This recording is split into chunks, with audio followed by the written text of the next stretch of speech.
अस्सलाम वालेकुम फ्रेंड्स। क्या हाल है? उम्मीद है आप लोग खैरियत से होगे। लास्ट हमने जो है एनर्जी पे रोका था और वहीं से हम कंटिन्यू कर रहे हैं।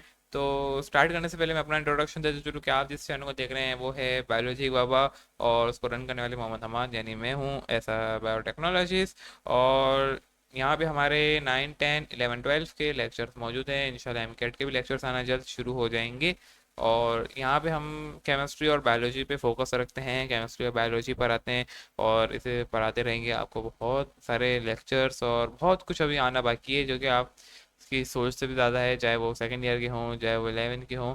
तो खुशी की बात तो ये है कि हमारे सेकेंड ईयर के जो मेन मेन चैप्टर्स थे वो हमने सारे निपटा दिए हैं। अब उनके लिए कुछ स्पेशल चीज़ें हम डिज़ाइन कर रहे हैं, वो जल्द आ जाएंगी। वीडियोस थोड़ी स्लो भी होने की हैं और फिर रुक भी जाएंगे, लेकिन कुछ बड़ा आने वाला है तो उसके लिए कुछ सब्र करना पड़ता है, कुछ पाना पड़ता है।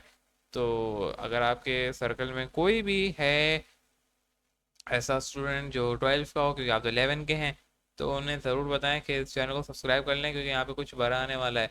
और जब तक बड़ा नहीं आ जाता उन पुरानी वीडियोस को ज़रूर देखें, क्योंकि बहुत कुछ सीखने को मिलेगा। तो स्टार्ट करते हैं। आज हम पढ़ने जा रहे हैं फ्रिक्वेंसी के ऊपर। अब फ्रिक्वेंसी के अंदर हमें क्या पढ़े भाई बच्चों? When the electron jump from high energy different amount of energy emit. आपको ये मालूम है। Let the E1 is the energy of N1, यानी नंबर ऑफ इलेक्ट्रॉन, जैसे मैंने आपको बताया था। और N2 for the second orbit, ये आपको मैंने बताया था। नंबर ऑफ इलेक्ट्रॉन जो आपको मालूम होगा कि हम किसे डिनोट कर रहे होते हैं, क्या ना, एन से। जो आपका ऑर्बिट होते हैं, कितने ऑर्बिट हैं। द एमिट एनर्जी रिटर्न है, आपको ये मालूम है। E1 और E2 हमने इस तरीके से लिख दिया। यह आप पहले भी कर चुके हो, मैं यहाँ पे इसको नहीं। अब आना है डेल्टा ई। अब यहाँ पे देखें, यहाँ पे ये सारी चीज़ें भी हमने इसमें से कॉमन ले लिया।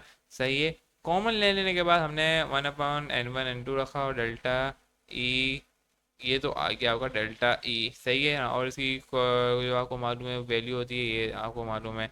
ठीक हो गया, डेल्टा ई से आगे हम जाएंगे। अब हम करेंगे एच वी। सही है, फ्रिक्वेंसी यानी वी निकाल लेंगे। अब ये जो आपके पास एच है, हम इसे नीचे डाल देंगे, H3 हो जाएगा। इस तरीके से आपकी फ्रिक्वेंसी हो जाएगी हैज़र्ड में। वेरी सिंपल था, कोई इतना मुश्किल चीज़ नहीं थी। आगे चलो। कैलकुलेशन ऑफ वेव और नंबर ऑफ प्रोटॉन, और भी इजी है भाई। वेव का आपको फार्मूला बस मानो, वी जो होता है frequency is equal to v, यानी ये वेव का होता है, यानी lambda is equal to c. आप लैम्डा से भी शो कर सकते हो इस वी को। यहाँ पे उन्होंने डैश के साथ वी ऊपर डैश लगाया, ये भी वेवलेंथ की एक साइन है। आपने क्या करना है, यहाँ से सी को डायरेक्ट नीचे डालना है। और फ्रीक्वेंसी तो आपको मालूम है, हमने निकाल ली थी फ्रीक्वेंसी की, हमने फार्मूला यहाँ रखा। और फ्रीक्वेंसी की जगह हमने फ्रीक्वेंसी का फार्मूला रखा। और जो हमने ऊपर भी ड्राइव किया, और आने के बाद सी नीचे डाल दिया। सी हम कहते हैं नंबर स्पीड ऑफ लाइट को। स्पीड ऑफ 3 × 10 होती है 9 रेस्ट टू पावर। और सी नीचे गया, आपका ये वेव लेंथ आ गई। और इस ओवरऑल को हम जो है, जैसे हम हर जगह कांस्टेंट लगा रहे हैं, यहाँ पे आर एच लगा रहे हैं, रेस्ट बर कांस्टेंट, जिसे हम कहते हैं 109678, इसकी जो है यूनिट होती है। और इस तरीके से हमने ये याद करना होता है। ओवरऑल क्या समझ में आई इससे? आपने रेडियस वाले को अच्छे से रट लेना है। गोल के पी लो, कुछ भी कर लो, बस रेडियस को याद कर लो। अगर आपने रेडियस ऑफ डेल बोर की इक्वेशन को याद कर लिया, आप एनर्जी की आराम से निकाल सकते हो। आपको फॉलोस पता होंगे, स्टेप्स पता होंगे, आपने बस रेडियस वाले को रटना है।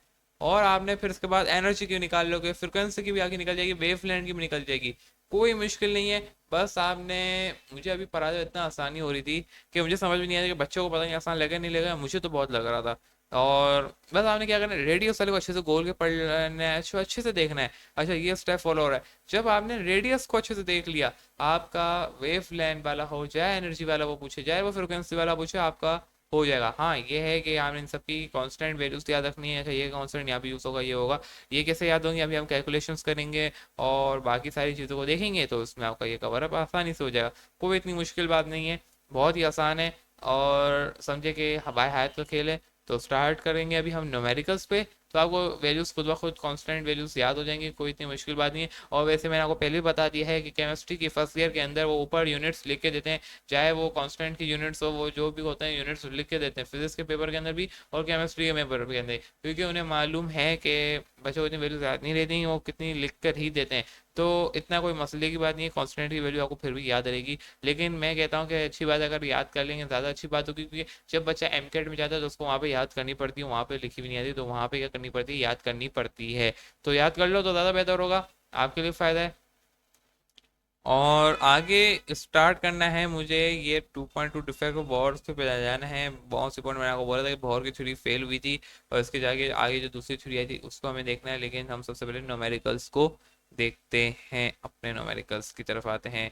2.1 न्यूमेरिकल हम स्टार्ट करेंगे आज। और बाकी आपको मालूम है कि बुक के तो आपने खुद ही करने होते हैं, तो स्टार्ट करते हैं बस 1 मिनट में। अब सबसे पहले जो आपका न्यूमेरिकल है, मैंने बोला हम कर रहे हैं 2.1।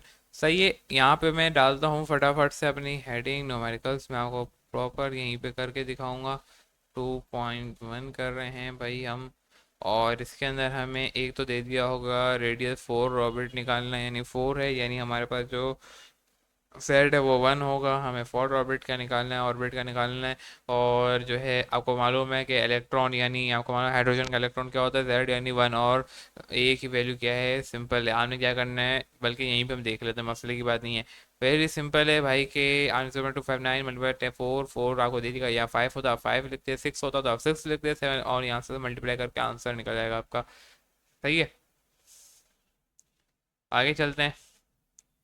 Calculate the energy of electron L shell of hydrogen atom, the value के इज इतनी, देखो आपको यहाँ पे दी हुई है। एल शेल के अंदर क्या होता है भाई, आपको के एल एन एस, आपको ये पता नहीं मैंने पढ़ाई है नहीं पढ़ाई है। सही है यार, ये आप लोगों का सेकंड चैप्टर है। एल शेल अभी हम आगे देखेंगे, मसले की बात नहीं है वैसे। एल शेल का मतलब होता है कि सेकंड ऑर्बिट। के एल एम, के होता तो फर्स्ट है, के एल, के आता है ना, हाँ, के एल एम एन। के का मतलब होता है फर्स्ट शेल, एल का मतलब होता है सेकंड शेल, एम का मतलब होता है थर्ड शेल, एन का मतलब होता है फोर्थ शेल। सही है, N N M N O का मतलब फिफ्थ शेल, पी का होता है सेवन शेल, पी के आगे एस होता है, ओ ओ पी एस, हाँ। तो क्यू, क्यू होता है, सॉरी, पी के बाद क्यू होता है, तो सही ये नंबर वन।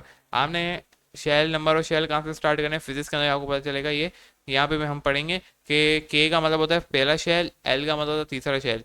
सही हो गया। अब अगर यहाँ पे एम लिखा होता, एल एम एन होता है ना, के एल एम एन, तो एम का मतलब होता है थर्ड शेल, तो एन का क्या ऑर्बिट क्या होता है, नंबर ऑफ ऑर्बिट क्या होता है, थर्ड हो जाता है। आपने सिंपली क्या करना है, ई रखा, आपको के की वैल्यू दे दी है, एन की आपने रखना है 2, 4, आंसर आ गया। चूज यूनिट सबसे खास याद रखना है, यूनिट नहीं हुआ तो बहुत गंदा फंसोगे भाई। न्यूमेरिकल आपने जितना भी अच्छा किया हो, आपके मार्क्स नहीं आएंगे। अक्सर बच्चे कहते हैं कि हमने न्यूमेरिकल बिल्कुल सही किया था, लेकिन वो गलती पता है क्या करते हैं, यार वो यूनिट नहीं लिखते, आंसर को डब्बे में बंद नहीं करते, तो फिर एग्जामिनर तो एग्जामिनर है भाई, हो जाएगा तुम्हारा काम। यहाँ पे क्या है, calculate wavelength of hydrogen, jump कर रहा है जब फोर्थ से तो सेकेंड ऑर्बिट, यानी N1 से N2 तक जाना है। तो आपका इसमें N2 क्या हो जाएगा, कि वो कह रहा है कि N2 क्या, N1 क्या होगा, N2 हो गया, और 4 क्या हो गया, ये आपका 4 हो गया। सही है, यानी N2 आपका 4 हो गया, यानी ऊपर से नीचे आ रहा है। आपने एच आर एच से मल्टीप्लाई कर दिया, आपका आंसर आ जाएगा। यहाँ से पहले आपने इस वाले, फिर आपने इस ब्रैकेट को सॉल्व करने, इस ब्रैकेट आपको सॉल्व कर देंगे, फिर इस ब्रैकेट को सॉल्व करेंगे। एलसीएम लेना आप सबको आता होगा, वेरी सिंपल है। साइंटिफिक कैलकुलेटर अलाउ होता है, उससे भी आप कर सकते हो, लेकिन मैं कहता हूँ एमकेट के लेवल के बच्चों के लिए कि भाई आपने एलसीएम निकालना सीख लो। अगर यहाँ पे आपको मालूम है कि 1/4 बनेगा, 2 to the 4 होता है, यहाँ पे 16 बनेगा। अब आपने क्या करना है, 16 किसके टेबल में आता है, 2 के अंदर, 8 से आपने यहाँ पे 8 मल्टीप्लाई कराया, यहाँ पे भी 8 मल्टीप्लाई करा, 8 में से 1 माइनस किया तो क्या होता है 7, 7/16। अब यहाँ से आपका जो भी आंसर आ रहा है, आपने उसको यहाँ 0.18 आएगा, इस तरीके से हमने मल्टीप्लाई कराना है। थोड़ा कैलकुलेशन को, कैलकुलेटर को छोड़ो, हाथ से करो, क्योंकि आगे एमकेट के अंदर कैलकुलेटर अलाउ नहीं होता, बहुत गंदा फंस जाओगे आप। लो, ये थे आपके खाली न्यूमेरिकल्स, आई थिंक सारे हो गए। सही है, अब यहाँ पे आओ जल्दी से। The defect of Bohr of और थ्री और बोर एटॉमिक मॉडल, ये क्या कहता है भाई के Rutherford confusion arose and Rutherford atomic model explain by the Bohr atomic theory के कॉमन बट वी आल्सो। अब बोर के अंदर कुछ आए थे कंफ्यूजन रोज से जब रदरफोर्ड काम कर रहा था, लेकिन रदरफोर्ड के काम करने के बाद जो है, रदरफोर्ड पुराना था, और रदरफोर्ड ने इस पे भी काम किया है, एटॉमिक मॉडल पे भी। और मैंने बोला ना कि वो रेडिएशन फाइंड कर रहा था, तो उस पे भी उसने काम किया हुआ है। खैर उसने क्या किया, बोर क्या क्या उसने जो है, उसने रिजेक्ट किया रदरफोर्ड साहब ने बोर के मॉडल और हाइड्रोजन एटम, जो कि वो कह रहा था कि भाई सिंगल इलेक्ट्रॉन पे वो खाली एप्लीकेबल है, बाकी कहाँ गए, हीलियम, लिथियम, और स्पेक्ट्रम और मल्टीपल इलेक्ट्रॉन। सही है, वो सिंगल इलेक्ट्रॉन पे बता रहा था भाई, बाकी हीलियम जो पूरे इलेक्ट्रॉन के साथ होते हैं उनका क्या होगा। उनका कौन बताएगा? तो बोहर ने आधा काम किया। According to Bohr at a concept electron around the nucleus circular orbit later prove that the electron did not move single, ये थ्री डायमेंशन के अंदर मूव करता है। यानी आपने अक्सर पिक्चर्स में देखा, वो यूं भी मूव करेगा, यूं भी करेगा, हर डायरेक्शन से कर रहा होगा अकॉर्डिंग टू द बोहर, और उसकी स्पीड में कर रहा होगा कि लगेगा कि वो सर्कुलर मूव कर रहा है। बोहर साहब ने बिल्कुल ठीक बताया था अपने लिहाज से कि भाईजान वो सर्कुलर ऑर्बिट में मूव कर रहा है, सही है, लेकिन वो इतनी स्पीड से मूव कर रहा है तो लगेगा वो सर्कुलर ऑर्बिट है। जबकि अगर आप उसको स्लो मोशन में करके देखो तो आपको लगेगा कि भाई ये जो है सर्कुलर ऑर्बिट में नहीं भाई, थ्री डायमेंशन में है। According to the Bohr concept, Bohr साहब के मुताबिक electron is at located at different distance from the nucleus, different velocities against the Heisenberg uncertainty principle. ये आगे आपने पढ़ना है, हेल्सबर्ग अनसर्टेनिटी प्रिंसिपल क्या कहता है, और फिजिक्स के अंदर भी आप पढ़ेंगे। और वेरी सिंपल बात है भाई, ये कहते थे कि ना इलेक्ट्रॉन कभी भी मूव नहीं होता। अगर आप आगे हमारे चैप्टर्स पढ़ेंगे तो उसमें देखेंगे इलेक्ट्रॉन की रिजेक्शन हो रही होती है, इलेक्ट्रॉन की जो शिफ्टिंग हो रही होती है, सारे मामला पॉसिबल हैं। बहुत, और ये आपको 12th में बहुत अच्छे से दिखने को मिलेगा, मैंने पहले भी आपको बताया था। Bore theory explain only those particle nature of electron and did not explain the wave nature of electron. Particle nature पे बात की थी, और वो डी बॉगली हाइपोथेसिस के खिलाफ था। ये भी आगे हम अच्छे से देखेंगे, इन्हें बहुत ही अच्छे से देखना है। बाकी आगे आता है आपके पास स्पेक्ट्रा एंड हाइड्रोजन एटम। सही है, स्पेक्ट्रम क्या कहते हैं भाई, आपने प्रीतम बचपन में 9 9 10 के अंदर का बोलते हैं, 10 के अंदर भी यूज़ किया होगा, मुझे अच्छे से याद है, प्रैक्टिकल के अंदर अगर स्कूल वालों ने करवाया हो। तो वो क्या कहते हैं, वेवलेंथ होती है, उसमें मोनोक्रोम लाइट जो पास करते हैं, सनलाइट, बल्ब एक्स्ट्रा, ये सारी बातें यहाँ लिखती हैं भाई। कंटिन्यूस स्पेक्ट्रम जिसके अंदर कोई लाइन नहीं बनती, ये मैं आपको बात बता रहा हूँ। बाकी हमने divided split into continuous and 7 of colour, ये 7 कलर सही है, जिसके अंदर सबसे पहले वायलेंट है, फिर इसके बाद ये सारे वेवलेंट्स जो है यहीं से निकली थी, अल्ट्रा वायलेंट रेड्स और ये सारी चीज़ें। अच्छा, red colour the least derivated होती है, यानी सबसे कम होती है, और हाईएस्ट वेवलेंथ होती है इसकी। और अगर वायलेंट में सबसे कम वेवलेंथ उसकी होगी, और हाई डेरिवेटेड होगी सबसे ज़्यादा, एंगल यही बना रहा होगा। एंगल डेरिवेट का मतलब होता है, डेरिवेटेड का मतलब होता है मैथ के ज़माने में एंगल जो हम कर रहे होते हैं। आपने अक्सर बिल्डिंग्स देखी होंगी, मैं जो बहुत ही टेढ़ी होती हैं, ऐसा लगता है ये गिरने वाली है। भाई वो डेरिवेटेड होती हैं, वो मैथ के मुताबिक बन रही होती हैं, तो वैसा डिज़ाइन पॉसिबल है। आगे चलते हैं भाई। लाइन स्पेक्ट्रम जिसके अंदर क्या है, वो मंद गैस के अंदर ये फॉर्म होती है, स्ट्रॉन्ग हीटिंग पासिंग, ये सारी बातें यहाँ लिख दी गई हैं यहाँ की बुक ने। और इसके अंदर क्या भाई बताया जा सकता है कि central line separate by the dark space obtain होता है। और फिजिक्स के अंदर इसका पूरा आपने चैप्टर पढ़ना है, माइक्रोस्कोप के नाम से होता है भाई। वहाँ पर स्पेक्ट्रम की बहुत सारी होती हैं, ब्रेक्स होती हैं।